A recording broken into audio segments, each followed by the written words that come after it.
लिखना मत बेटा, आज पीडीएफ भेज दूंगा मैं आपके लिए पूरी। 1 जून को मनाया गया विश्व दुग्ध दिवस, world milk day celebrated on 1 June. NTPC ने जैव विविधता नीति 2022 की जारी। रक्षा मंत्रालय जो आपकी अस्त्र मार्ग फर्स्ट की आपूर्ति हेतु भारत डायनामिक के साथ एक समझौते पर किए हस्ताक्षर। अगला जो है भारत पाक के बीच सिंधु जल आयोग की 118वीं बैठक नई दिल्ली में हुई संपन्न। पाकिस्तान बेटा भारत के साथ एक मीटिंग जरूर करता है और वो मीटिंग यही है। अब की बार कौन से नंबर की हुई है? 118वें नंबर की हुई है। नाबार्ड ने लेह में शुरू किया माई पैड माई राइट्स कार्यक्रम। लड़कियों के लिए मशहूर गायक के का 53 वर्ष की उम्र में कोलकाता में हुआ निधन। किस दिन हुआ था बेटा? 31 मई 2022 को 53 साल की उम्र में इनका क्या हो गया? निधन हो गया। कौन है बेटा? ये एक गायक सिंगर। दूसरा जो है इसमें बेटा केंद्र सरकार ने प्रधानमंत्री जीवन ज्योति बीमा योजना और सुरक्षा बीमा योजना की प्रीमियम बढ़ाया। अगला जो है इजराइल और संयुक्त अरब अमीरात यूएई ने पहले अरब मुक्त व्यापार समझौते पर किए हस्ताक्षर। दक्षिण कोरिया ने मलेशिया को हराकर जीता पुरुष हॉकी एशिया कप 2022 का खिताब। गुजरात में शुरू हुआ 2 दिवसीय शिक्षा मंत्रियों का राष्ट्रीय सम्मेलन। भारतीय मूल की स्वाति डिंगरा को बैंक ऑफ इंग्लैंड की मौद्रिक नीति समिति में किया शामिल। पहला क्वेश्चन आपका होता है प्रति वर्ष दुग्ध दिवस कब मनाया जाता है? कब मनाया जाता है? 1 जून। यानी कि आप बोल सकते हो बेटा वर्ल्ड मिल्क डे जो होता है 1 जून से मनाते हैं। और ये कब से शुरू हो रहा है बेटा? 2001 से शुरू हुआ था। और इसका जो थीम है वो क्या है? जलवायु परिवर्तन का डेयरी उद्योग पर प्रभाव। राष्ट्रीय दुग्ध दिवस कब मनाया जाता है? 26 नवंबर। राष्ट्रीय दुग्ध दिवस कब मनाया जाता है बेटा? 26 नवंबर। और 26 नवंबर को एक दिवस और होता है, उसका नाम है बेटा संविधान दिवस। 26 नवंबर को 2 दिवस मनाए जाते हैं आपके। कौन कौन से? राष्ट्रीय दुग्ध दिवस और संविधान दिवस। आपसे पूछे बेटा 26 नवंबर को ही क्यों राष्ट्रीय दुग्ध दिवस मनाया जाता है? क्योंकि उस दिन वर्गीज कुरियन जो थे उनका बेटा क्या आता है? जन्मदिन आता है। इनका जन्म कहाँ हुआ था बेटा? केरल के कोझिकोड गांव में। और इनको क्या कहा जाता है बेटा? श्वेत क्रांति का जनक कहा जाता है। ऑपरेशन फ्लड के नाम से किसे जाना जाता है? श्वेत क्रांति को ऑपरेशन फ्लड के नाम से जाना जाता है, यानी कि व्हाइट रेवोल्यूशन। श्वेत क्रांति का संबंध किससे है बेटा? दुग्ध उत्पादन से है। किससे है? दुग्ध उत्पादन से। विटली गोल्ड अवार्ड 2022 किसको मिल रहा बेटा? चारू दत्त मिश्र को। 2021 नुक्लो फॉर्म जो कि नागालैंड के रहने वाले हैं। मोटे अनाज से संचालित देश का पहला एथेनॉल संयंत्र कहाँ है? पूर्णिया बिहार में शुरू हुआ। कहाँ? पूर्णिया बिहार में शुरू हुआ। एशिया पर्यावरण परिवर्तन पुरस्कार किसको मिला बेटा? सुष्मिता लेंका। किसके संरक्षण के लिए मिला बेटा इनको? बेंगली जो पेंगोलिन के संरक्षण के लिए दिया गया। हाल ही में किस सार्वजनिक उपक्रम ने जैव विविधता नीति 2022 जारी की है? अभी बताया था एनटीपीसी, यानी कि राष्ट्रीय ताप विद्युत निगम लिमिटेड। ऑप्शन नंबर डी, राष्ट्रीय ताप विद्युत निगम लिमिटेड। एनटीपीसी की जो फुल फॉर्म होती है क्या होती है? नेशनल थर्मल पावर कॉर्पोरेशन, जो कि बेटा क्या है? एक जैव विविधता नीति है। कब शुरू हुई थी बेटा? 2018 में शुरू हुई थी। करने वाला पहला सार्वजनिक उपक्रम है बेटा ये। उद्देश्य जो है इसका जैव विविधता का संरक्षण। भारत में महारत्न कंपनी कितनी है बेटा? 11। कितनी है? 11। लेटेस्ट कौन सी है? Power finance. एनटीपीसी भी एक महारत्न कंपनी है। जो नगोया है ये किस जो आपका प्रोटोकॉल है उससे संबंधित है बेटा? जैव विविधता प्रोटोकॉल से संबंधित है। और ये कहां से संबंधित रखता है बेटा? आपका नगोया प्रोटोकॉल जापान से संबंध रखता है। विश्व में सर्वाधिक जैव विविधता जो है वो कहां पाई जाती है बेटा? अमेज़न वर्षा वन में, जो कि कहां स्थित है? ब्राजील में स्थित है। और इसको बेटा क्या कहा जाता है? पृथ्वी के फेफड़े कहा जाता है। किसको? अमेज़न वर्षा वन को। हाँ बेटा। भारत के वर्तमान पर्यावरण मंत्री कौन है? भूपेंद्र सिंह। यहां से क्वेश्चन आ रहे हैं। जैव विविधता दिवस कब मनाया जाता है? लिखाया भी था और दोबारा सुन लो बेटा, 22 मई को। जैव विविधता दशक, जैव विविधता दशक कौन सा कहलाता है बेटा? 2011 से 20 वाला आपका क्या कहलाता है? जैव विविधता दशक कहलाता है। इंडिया में जो जैव विविधता है पूरी दुनिया की कितनी है? 8%। अक्सर चर्चा में रहने वाली अस्त्र मार्ग फर्स्ट मिसाइल है कौन सी है बेटा? देखो सबसे पहले मैं आपको बता दूं कि जो अस्त्र मार्क है, यानी कि अस्त्र क्या है? BVRM, यानी कि beyond visual range air to air missile, यानी कि हवा से हवा में बात करने वाली। और ये जो किससे है बेटा, यानी कि इसका जो मतलब होता है तुम्हारी दृष्टि से दूर। इसका अर्थ क्या होता है बेटा? तुम्हारी दृष्टि से दूर, हवा से हवा में बात करने वाली है। रक्षा मंत्रालय भारत डायनेमिक लिमिटेड के बीच समझौता किया गया इसका बेटा अस्त्र मार्क फर्स्ट का। ठीक है बेटा, तो इसका आंसर क्या हो जाएगा? हवा से हवा में बात करने वाली। जो आपकी जिरकॉन मिसाइल, कौन सी मिसाइल है? हाइपरसोनिक क्रूज मिसाइल है। कहां की है? रूस की। स्पीड कितनी है? 9 मैक। डीआरडीओ की स्थापना कब हुई थी? 1 जनवरी 1958। हेलिना का जो दूसरा बेटा, हेलिना का जो नाम है क्या है? नाग। और इसका हेलीकॉप्टर वर्जन क्या है बेटा? इसका हेलीकॉप्टर वर्जन है ये हेलिना का। ठीक है, हेलिना जो है इसका हेलीकॉप्टर वर्जन है, दूसरा नाग का। ठीक है, और ब्रह्मोस सुपरसोनिक क्रूज 2 से 8 मैक इसकी स्पीड है। पिनाका क्या है बेटा? पिनाका क्या है? कई बच्चे इसमें लगाते थे मिसाइल सोच के कि पिनाका एक मिसाइल है, जबकि ये क्या है? रॉकेट लॉन्चिंग सिस्टम है। क्या है ये? देखो आपकी ये रही बेटा, जो कि एस्ट्रा मार्क MK फर्स्ट से बढ़ेगी। वायुसेना की ताकत हवा से हवा में वार करने में ये क्या है? सक्षम। कितने रुपए से बेटा? 2971 करोड़ रुपए में BDL के साथ इसकी डील की गई है। ये रही पूरी आपकी जो मिसाइल है। दूसरा, 1 और 2 जून 2022 को शिक्षा मंत्रियों का राष्ट्रीय सम्मेलन कहां आयोजित किया जा रहा है? मैं आपको बता दूं बेटा, राष्ट्रीय शिक्षा जो सम्मेलन आयोजित किया जा रहा है बेटा, ये नई एजुकेशन पॉलिसी के लिए किया जा रहा है। कहां किया जा रहा है बेटा? ये गांधीनगर गुजरात। 2 दिन के लिए गांधीनगर गुजरात में आयोजित किया जाता है बेटा। किसके लिए? राष्ट्रीय शिक्षा नीति के लिए।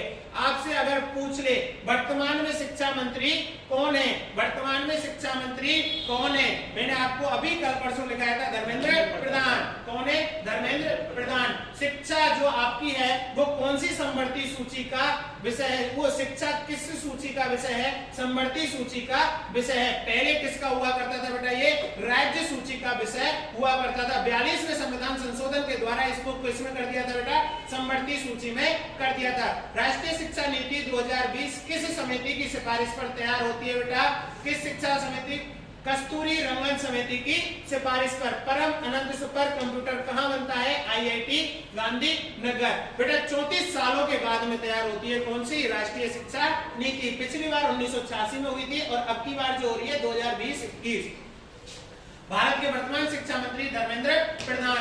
विश्व आर्थिक मंच की बैठक कहां संपन्न हुई है बेटा? दावोस, जो कि स्विट्जरलैंड में है। भारत के कौन गया है बेटा यहाँ से? पीयूष गोयल। आरोहण 4.0 की बैठक, आरोहण 4.0 की बैठक शिमला, आरोहण 4.0 की बैठक शिमला, जो कि आपके किससे? पोस्ट ऑफिस से संबंधित है। अगला, NDVV की जो क्षेत्रीय इकाई कहां थी? गिफ्ट। कहां थी? गिफ्ट सिटी, जो मैंने आपको बताया था। 1 जून 2022 को नाबार्ड ने कहां पर माई पैड माई राइट्स कार्यक्रम की शुरुआत की है बेटा? माई पैड माई राइट्स में आपको बता दूं ये है क्या? माई पैड माई राइट्स जो लड़कियों के पीरियड आता है उससे संबंधित बेटा, ये फ्री में पैड बांटने के लिए ये योजना शुरू की गई है। कहां पर शुरू हुई है बेटा? ये माई पैड माई राइट कार्यक्रम की जो इसके जो हेड है बेटा वो कौन है? गोविंद चिंतालू। और नाबार्ड ने की है बेटा कहां से शुरू हुई है? लेह लद्दाख से शुरू हुई है। बच्चियों को सैनिटरी पैड उपलब्ध करवाना। राइट टू पी कहां से शुरू हुआ बेटा? नागपुर। नागपुर कहां है? महाराष्ट्र में। SIDBI की स्थापना 1990। मुख्यालय कहां है बेटा? लखनऊ। नाबार्ड की स्थापना कब होती है? 12 जुलाई 1982। किस समिति की सिफारिश पर होती है बेटा? सी रमन की समिति की। नाबार्ड ने सतत कृषि के लिए जो कार्यक्रम शुरू किया है उसका नाम क्या है बेटा? जीवा कार्यक्रम। नाबार्ड ने सतत कृषि के लिए जो कार्यक्रम शुरू किया है बेटा उसका नाम क्या है? जीवा कार्यक्रम। हाल ही में जानी मानी शख्सियत कृष्ण कुमार कुनाथ का निधन हो गया था। वे कौन है बेटा? कौन है? कृष्ण कुमार कुनाथ का जो निधन हो गया, कौन है बेटा? गायक यानी कि सिंगर। ये रे बेटा आपके अलविदा के 23 अगस्त 1968 से 31 मई 2022। अलविदा कृष्ण कुमार कुनाथ यानी कि उर्फ इसको के नाम से भी जाना जाता है। यानी कि के कृष्ण कुमार कुनाथ कोलकाता पश्चिम बंगाल के रहने वाले हैं बेटा, फेमस सिंगर है, निधन 53 वर्ष की। आपके अभी एक निधन हुआ है बेटा, किसका? पंडित बिरजू महाराज, जो कि आपके कथक डांस से संबंध रखते हैं, घराना लखनऊ। लता मंगेशकर को स्वर कोकिला के नाम से भी जाना जाता है। इनको फ्रांस का सर्वोच्च द लीजर ऑनर अवार्ड मिला था और भारत रत्न से भी इनको सम्मानित किया गया था। फर्स्ट लता दीनानाथ मंगेशकर पुरस्कार बेटा किसे मिला है? पीएम नरेंद्र मोदी। और अभी जो आपके निधन हुए हैं बेटा, आपके देखो मैं आपको बता दूं, आपकी लता मंगेशकर का निधन हो गया कब? 6 फरवरी 2022। अगला जो आपका निधन हुआ है बिरजू महाराज का जन्म, यानी कि इनका भी निधन हो चुका है 4 फरवरी 1938। किस नृत्य से संबंधित रखते हैं बेटा? कथक नृत्य से संबंधित रखते हैं। लखनऊ के कालिका विंध्याधीन घराने में हुआ था बिरजू महाराज का जन्म। और मृत्यु कब हुई बेटा इनकी? 17 जनवरी 2022। सीडीएस के तौर पर जिम्मेदारी कौन है? ये जनरल बिपिन रावत। इनकी भी बेटा क्या हो गई? मौत हो गई। इन्होंने सरकार को एक सूत्रीय सैन्य समिति जो सुझाव उपलब्ध कराना इनका काम था। क्या काम था बेटा इनको? सरकार को एक सूत्रीय सैन्य सुझाव उपलब्ध कराना। आयु थी बेटा इनकी कितनी? 62। Defence service staff college Wellington के ये क्या थे बेटा? छात्र थे। और ये सीडीएस का पद इनको पहले सीडीएस थे बेटा कौन? जनरल बिपिन रावत। और इनको आर्मी, नेवी और वायुसेना के बीच बेहतर समन्वय स्थापित करना, इंटर सर्विस मुद्दों को सुलझाना, लंबे समय की रक्षा योजना और खरीद प्रक्रिया को कारगर बनाना, रक्षा मंत्रालय और सर्विस हेडक्वार्टर के बीच समन्वय करना और नागरिक प्रशासन सैन्य विभाजन को कम करना। जनरल बिपिन रावत भारत के पहले चीफ ऑफ डिफेंस स्टाफ थे। कौन थे बेटा? जनरल बिपिन रावत। ऐसी रही थी इनकी जिंदगी। 16 दिसंबर 1978 11 गोरखा राइफल की 5वीं बटालियन में ये नियुक्त थे। 1 सितंबर को यानी कि 31 दिसंबर 2000 साल है, देश के 37वें उपसेना प्रमुख रहे। 1 सितंबर से 31 दिसंबर 2016 तक। 31 दिसंबर 2016 देश के 27वें आर्मी चीफ पद को संभाला था। किसने बेटा? General Bipin Rawat. 27 December 2019 chief of staff committee के 32वें चेयरमैन चुने गए। दुनिया के 70 से ज्यादा देशों, अमेरिका, ब्रिटेन, फ्रांस, जर्मनी जैसे में चीफ ऑफ डिफेंस स्टाफ जैसी पोस्ट है जो सैन्य तैयारियों को एकत्रित करने का काम करती है। तो भारत के पहले सीडीएस कौन थे? जनरल बिपिन रावत। सैन्य वॉर गए बेटा, खत्म हो गए। 13 सितंबर 1969 मृत्यु सीडीएस भारत के वो वायुसेना सैन्य वॉर 4 मार्च 2022 और अलविदा ये भी आपके गए बेटा साइमंड्स। इनको कब खत्म हो गए बेटा? ये 15 मई 2022। 1 जून 2022 से प्रधानमंत्री जीवन ज्योति बीमा योजना और प्रधानमंत्री सुरक्षा बीमा योजना के वार्षिक प्रीमियम राशि जो है वो कितनी है बेटा? देखो, प्रधानमंत्री जीवन ज्योति बीमा योजना और सुरक्षा बीमा योजना जो ये दोनों है बेटा दुर्घटना बीमा योजना है। और इनकी जो राशि है यानी कि 2-2 लाख रुपए इनको दी जाती है। प्रधानमंत्री जीवन ज्योति बीमा योजना की जो प्रीमियम की राशि है बेटा पहले 330 रुपए थी, अब बढ़ा के 436 रुपए कर दी गई है। तो कितने परसेंट की वृद्धि? मैथ से कैलकुलेशन करना आप 33%। और जो आपकी ये है सुरक्षा बीमा योजना पहले 12 रुपए सालाना थी और अब इसको बढ़ाकर कितने कर दिए बेटा? 20 रुपए सालाना, अबाउट 67% की वृद्धि। पीएम जनधन योजना कब शुरू हुई थी बेटा? 28 अगस्त 2014 को। और इसके तहत बेटा एक पुरस्कार और दे दिया गया, एबल पुरस्कार। किसके क्षेत्र में मिला है बेटा? ये मैथमेटिक्स के क्षेत्र में दिया जाता है। डेनिस सुलेवन को मिलता है टोपोग्राफी के लिए। फसल बीमा योजना प्रीमियम की राशि जो है रबी फसल की है बेटा 1.5%, खरीफ फसल की है 2%, नकदी फसल की है 5%। हाल ही में किस देश ने संयुक्त अरब अमीरात के साथ एक मुक्त व्यापार समझौते पर हस्ताक्षर किए हैं, जो अरब देश के साथ अपना पहला बड़ा व्यापार समझौता है? तो बेटा इजराइल और यूएई के बीच डोनाल्ड ट्रंप ने एक समझौता कराया था और उस समझौता का नाम था बेटा अब्राहम अकॉर्ड। यानी कि और इजराइल जो है आपका कैसा देश है? यहूदी देश है। और यूएई जो आपका है वो कैसा देश है बेटा? अरब देश है। अब्राहम अकॉर्ड की सहायता से बेटा एम्बेसी स्थापना होती है। और जो ये क्या है? ये मुक्त व्यापार समझौता, मुक्त व्यापार समझौता यानी कि फ्री ट्रेड एग्रीमेंट। इसका मतलब ये नहीं है कि फ्री में चीज मिलना, इसका मतलब है बेटा आपको कि जो सीमा शुल्क है उसको कम करके जीरो की तरफ ले जाना। तो ये बेटा पहला अरब देश है। कौन पहला अरब देश कौन है बेटा? इजराइल। और जो आपका तो इसके साथ दूसरा समझौता है, और अरब देश जो इजराइल है वो पहला है, और जो आपका यूएई है ये कौन सा है बेटा? दूसरा। तो इसका जो पहला हुआ था वो किसके साथ हो चुका था? इंडिया के साथ हो चुका था। इजराइल के संसद का नाम जो है बेटा क्या है? नेलेट है। इजराइल की संसद को बेटा क्या कहते हैं? नेलेट कहते हैं। इजराइल के नए पीएम कौन है बेटा? नेफ्टोली बेनेट। विश्व की पहली पेपरलेस सरकार कहां की है बेटा? दुबई की। जो होप मिशन है ये किस ग्रह से संबंधित है बेटा? मंगल ग्रह से। और किसकी सहायता से बनाया बेटा? ये जापान से। और लॉन्च किसने किया बेटा इसे? यूएई। गोल्डन वीजा कितने वर्ष के लिए बनता है बेटा? 10 वर्ष के लिए बनता है। इसको किसने लॉन्च किया? यूएई। 1 जून 2022 को पुरुष हॉकी एशिया कप 2022 का खिताब किसने जीता बेटा? किसने जीता? तो मैं आपको बड़े अच्छे से बता दूं ये कहां हुआ था। सबसे पहले तो मैं बता दूं बेटा ये जकार्ता में आयोजित हुआ था, इंडोनेशिया के जकार्ता में। एशिया कप 2022 में भारत ने जापान को 1-0 से हराकर कौन सा पदक जीता है? कांस्य पदक जीता है। जापान के पास 7 पेनल्टी कॉर्नर थे जबकि भारत के पास सिर्फ 2 थे, लेकिन भारत ने 11-10 के आंकड़े में सर्कल का नेतृत्व किया। भारत मैच के अंतिम मिनट में 10 पुरुषों से नीचे था, लेकिन वे एशिया के कप में अपना दूसरा कांस्य पदक जीतने में सफल रहे। कौन? भारत। तो दक्षिण कोरिया ने पहली हीरो एशिया कप ट्रॉफी जीती। तो इसका आंसर क्या होगा बेटा? दक्षिण कोरिया, ना कि भारत। भारत ने क्या जीता है बेटा? कांस्य पदक जीता है। और उप विजेता टीम पूछे आपसे, उप विजेता टीम कौन सी होगी बेटा? आपकी मलेशिया। कौन होगी?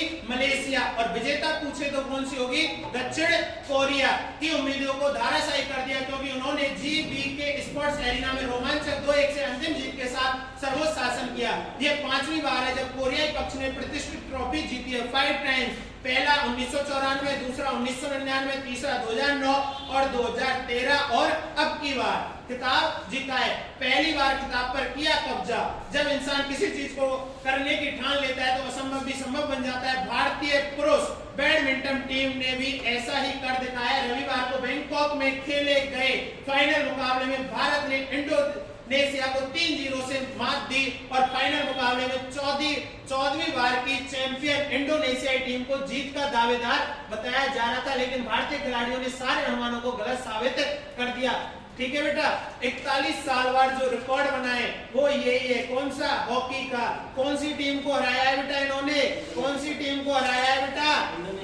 इंडोनेशिया को। फाइनल कहां खेला गया था? थाईलैंड, बैंकॉक में 3-0 से मात दी थी बेटा। बैडमिंटन का क्लीन स्वीप कर दिया था। भारतीय टीम ने 13वें प्रयास में जाकर यह कामयाबी हासिल की है। इससे पहले भारत ने 12 मौकों पर ऐसे टूर्नामेंट में भाग लिया था बैडमिंटन का, तो जहां उसका बेस्ट प्रदर्शन 1979 में रहा था। भारतीय टीम सेमीफाइनल तक पहुंचने में कामयाब रही थी। इसके अलावा 1952 और 55 के इवेंट में भी भारत ने अंतिम राउंड तक का सफर तय किया। दक्षिण कोरिया ने चीन को हराकर जीता उबर कप। ये बेटा जो आपका है ये है आपका थॉमस कप। ये कौन सा है? थॉमस कप, जो भारत ने जीता है। ठीक है बेटा। दक्षिण कोरिया ने चीन को हराकर जीता उबर कप। ये महिलाओं का बैडमिंटन है और वो पुरुषों का। थॉमस किसका है? पुरुषों का। और ये किसका है? महिलाओं का। इसको किसने जीता है बेटा? दक्षिण कोरिया ने। किसको हराकर? चीन को हराकर जीता उबर कप, जो कि किससे संबंधित है बेटा? बैंकॉक थाईलैंड के इंपैक्ट एरिना में कोरिया ने एक रोमांचक फाइनल में गत चैंपियन चीन को किसको हराया बेटा? इसने चीन को हराया है। दूसरी बार उबर कप खिताब को अपने नाम किया। प्रसिद्ध टीम टूर्नामेंट में 16वीं बार खिताब जीतने के लिए चीन का सामना कोरिया से था। लगभग 90 मिनट तक चले मुकाबले में 2 बार हुआ टाई। पुरुष वर्ग स्वर्ण पदक के मैच में बेल्जियम ने ऑस्ट्रेलिया को पेनल्टी शूट आउट में 3-2 से हरा दिया। यह मैच तय समय में 1-1 से बराबरी रहा था। कांस्य पदक के मैच में भारत ने जर्मनी को कितने से हराया बेटा? 5-4 से। रजत पदक ऑस्ट्रेलिया को, स्वर्ण पदक बेल्जियम को और कांस्य पदक भारत। बैडमिंटन में ओलंपिक 2020 में कांस्य पदक जीत पर अपने 4 दशक के ओलंपिक पदक को किया सूखे से खत्म। किसने? भारत ने। हॉकी में 4 दशक 41 साल बाद हॉकी का जो जीता है बेटा, कौन सा पदक जीता है? कांस्य पदक जीता है। श्री जेस ने world games athlete of the year पुरस्कार किसको मिलता है बेटा? श्री जेस को। टोक्यो ओलंपिक में कांस्य पदक जीतने वाली टीम का हिस्सा थे श्री जेस, भारतीय हॉकी टीम के गोलकीपर। भारतीय हॉकी टीम के क्या है बेटा? ये गोलकीपर। कौन? श्री जेस। और श्री जेस सोमवार को साल 2021 में शानदार प्रदर्शन करने की, ये बेटा पुरानी खबर है, पर आप इसमें ये याद रखना, जो इनको कौन सा अवार्ड मिला है बेटा? Of the athlete of the year पुरस्कार। क्यों नहीं बेटा? ये हॉकी टीम के गोल कीपर। 2020 में भारतीय महिला हॉकी कप्तान रानी रामपाल ने साल 2019 में अपने प्रदर्शन के लिए यह सम्मान हासिल करने वाली पहली भारतीय महिला बनी थी। हाल ही में भारत और पाकिस्तान के बीच स्थायी सिंधु आयोग की 118वीं बैठक कहां आयोजित की जा रही है? तो मैं आपको बता दूं बेटा, नई दिल्ली में आयोजित की जा रही है। और ये बैठक किसके लिए है? पानी के लिए है। किसके लिए है बेटा? पानी के लिए। इस वाली बैठक को पाकिस्तान बड़ी करता है बेटा, जरूर करता है। और इसलिए बेटा पता था कि भारत में और इनमें कभी भी लड़ाई हो सकती है, इसलिए बेटा एक जो इसका आयोजन होता है बेटा, तो एक बैठक की गई है इसके लिए। कहां? नई दिल्ली में। सिंधु जल संधि, जिसे किस नाम से जाना जाता है बेटा? सिंधु जल संधि पर भारत पाक की 118वीं बैठक दिल्ली में। और ये बेटा किस किस के बीच हो रही है? भारत पाकिस्तान के बीच हो रही है। कहां हो रही है? दिल्ली में। और कौन से नंबर की है? 118वें नंबर की है। भारत और पाकिस्तान के बीच सिंधु जल समझौते के तहत 1000 मेगावाट पक्का पुल भारत द्वारा बनाई जा रही और 48 मेगावाट लोअर कालनाई और 624 megawatt crew hydro power project पर भी चर्चा हो सकती है। सिंधु जल समझौता क्या है बेटा? मैं आपको बता दूं कि सिंधु जो जल है, जो सिंधु जल नदियों के जल के वितरण के लिए भारत और पाकिस्तान के बीच हुई एक संधि है। और ये बेटा किस समय चालू हुई थी? तो ये 19 सितंबर 1960 को भारत के प्रधानमंत्री जवाहरलाल नेहरू के समय पे चालू हुई थी। ठीक है बेटा। और उस समय जो पाकिस्तान के प्रधानमंत्री जो हुआ करते या राष्ट्रपति थे आयूब खान, राष्ट्रपति थे बेटा कौन? आयूब खान। और इस समझौते के अनुसार 5 नदियां बेटा, कितनी? और सिंधु को मिला के कितनी है? 6। सिंधु को मिला के कितनी है बेटा? 6। ब्यास, रावी और सतलज का नियंत्रण भारत को है। तो इसमें बेटा मैं आपको बता दूं, जो आपकी ब्यास, रावी और सतलज, ब्यास, रावी और सतलज, तो जो इसका 80% तो यूज कौन करेगा? भारत। और 20% कौन करेगा बेटा? इसका पाकिस्तान। कौन करेगा बेटा? पाकिस्तान। ठीक है। और अगली जो 3 नदियां हैं, सिंधु, चिनाब और झेलम, इसका उल्टा है। सिंधु, चिनाब और झेलम, इन नदियों का 80% कौन करेगा? पाकिस्तान। ये इनका यूज 80% कौन करता है बेटा? पाकिस्तान। और 20% कौन करता है? भारत। तो ये याद रखना बेटा। इसकी सहायक नदियां अगर आपसे पूछे तो सहायक नदियां कौन कौन सी हैं बेटा? इसकी ब्यास, रावी, सतलज, चिनाब और झेलम। किसकी बेटा? ये किसकी है? और अगर इनको ऐसे पूछे उत्तर से दक्षिण की ओर जाती है तो झेलम, चिनाब, सिंधु, यानी कि सिंधु ऊपर होती है, सिंधु, झेलम, चिनाब और ये आपकी। तो इन 3 नदियों का तो 80% यूज कौन करता है? भारत। सहायक नदियां इसकी कौन कौन सी हैं बेटा? चिनाब, झेलम, रावी, सतलज और ब्यास। कब शुरू हुई थी बेटा? ये 1960 में हुई थी। कब शुरू हुई थी? ये 1960 में हुई थी। और किसके कब कौन कौन था बेटा इसके बीच जो इसकी बैठक करवाई थी? वो करवाई थी बेटा इसकी बैठक अंतरराष्ट्रीय बैंक, जो आपका है तत्कालीन पुनर्निर्माण और विकास हेतु अंतरराष्ट्रीय बैंक ने, यानी कि विश्व बैंक। इस संधि में विश्व बैंक की मध्यस्थता थी, यानी कि विश्व बैंक की अध्यक्षता में इस बैठक को करवाया गया था। और अब ये कौन से नंबर की है बेटा? 118वें नंबर की है। कौन से नंबर की है? 118वें नंबर की है। कब शुरू हुई थी? 19 सितंबर 1960 को। भारत के प्रधानमंत्री कौन हुआ करते थे बेटा उस टाइम? जवाहरलाल नेहरू।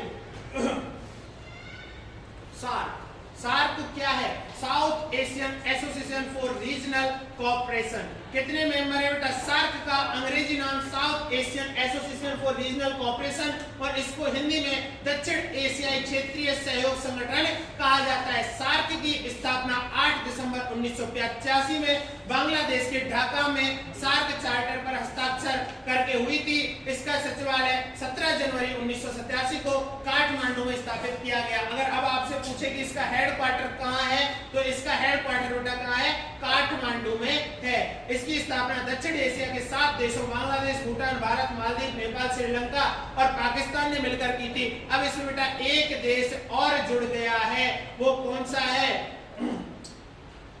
अफगानिस्तान ने 2007 में सार्क की सदस्यता हासिल की। उस दौरान सार्क की 14वीं बैठक भारत की राजधानी दिल्ली में हुई थी।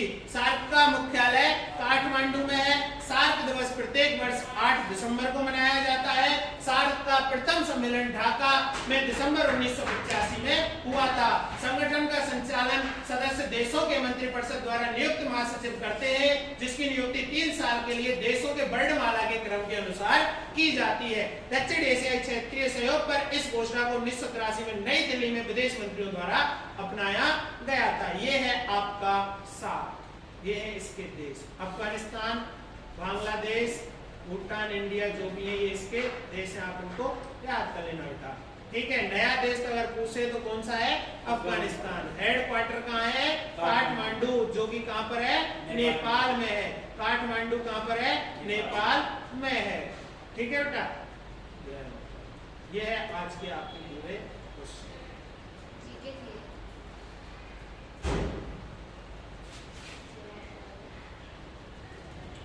हाल ही में किस देश ने संयुक्त अरब अमीरात के साथ एक मुक्त व्यापार समझौते पर हस्ताक्षर किए, जो अरब देश के साथ अपना पहला बड़ा व्यापार समझौता है? इजराइल। और यूएई का कौन सा है, दूसरा। पहला किसके साथ कर चुका था ये, भारत के साथ। और इजराइल कैसा देश है, यहूदी देश है, यहूदी देश है। और पीएम जनधन योजना की शुरुआत 28 अगस्त 2014। फसल बीमा योजना की जो प्रीमियम की राशि रबी फसल पर 1.5%, खरीफ फसल पर 2% और नकदी फसल पर 5% है बेटा। कौन कौन हो गए खत्म बेटा, अलविदा साइमंड्स, जो कि क्या थे, एक क्रिकेटर थे और मृत्यु 15 मई 2022 तो ये बेटा। सेनवॉर्न जो थे बेटा 2008 में जब एक आपके आईपीएल की शुरुआत हुई थी, तो राजस्थान रॉयल्स टीम के क्या हुआ करते थे, कप्तान हुआ करते थे, और तब इन्होंने क्या कराया था, आईपीएल को जिताया था। ये थे सेनवॉर्न। इनकी एक बुक भी है बेटा, द स्पिन। ये है आपके बिपिन रावत, जो कि सीडीएस के तौर पर अपनी जिम्मेदारी संभाले हुए थे बेटा। और सीडीएस की फुल फॉर्म क्या होती है बेटा, chief of defence staff. Bharat के पहले सीडीएस थे कौन, जनरल बिपिन रावत, ठीक है बेटा। और बिरजू महाराज किससे संबंधित थे बेटा, कथक डांस से। और इनकी मृत्यु जो हुई है वो कब हुई है, 17 जनवरी 2022 कथक नृत्य के लखनऊ कालिका वृंदावन घराने में। और एक अभी आपकी लता मंगेशकर 28 सितंबर 1929 और का जन्म हुआ था, 6 फरवरी 2022 को खत्म हो गई बेटा, ठीक है बेटा। और जनरल बिपिन रावत के नाम पर बेटा एक स्कूल का नाम रख दिया गया है। और वह स्कूल कहाँ का है, वह स्कूल है आपके यूपी का मैनपुरी के स्कूल को नाम पर बेटा एक सैन्य स्कूल है, वो इसके नाम पर रख दिया गया है, ठीक है बेटा।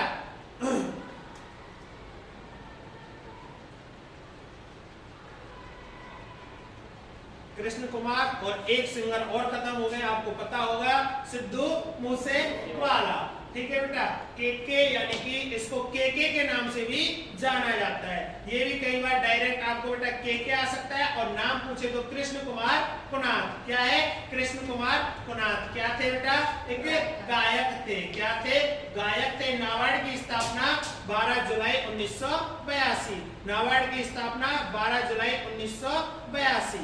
माई पैड माई राइट्स कार्यक्रम पूछ सकता है बेटा किससे संबंधित है, लड़कियों से संबंधित है। किससे संबंधित है, लड़कियों से संबंधित है। और कहाँ हुआ था बेटा, ले से शुरुआत हुई है। भारत के वर्तमान शिक्षा मंत्री धर्मेंद्र प्रधान, भारत के वर्तमान शिक्षा मंत्री धर्मेंद्र प्रधान।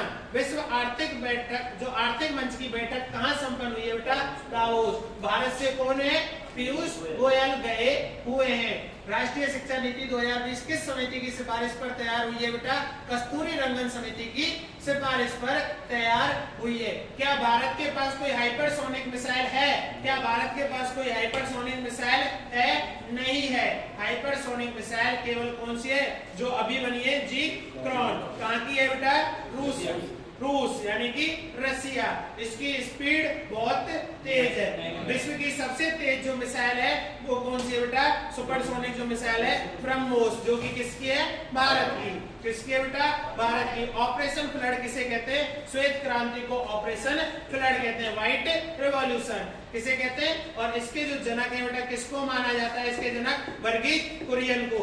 और 26 नवंबर को बेटा क्या मनाया जाता है? राष्ट्रीय दुग्ध दिवस। और उसी दिन बेटा क्या मनाया जाता है? विश्व संविधान दिवस मनाया जाता है। किस दिन? उसी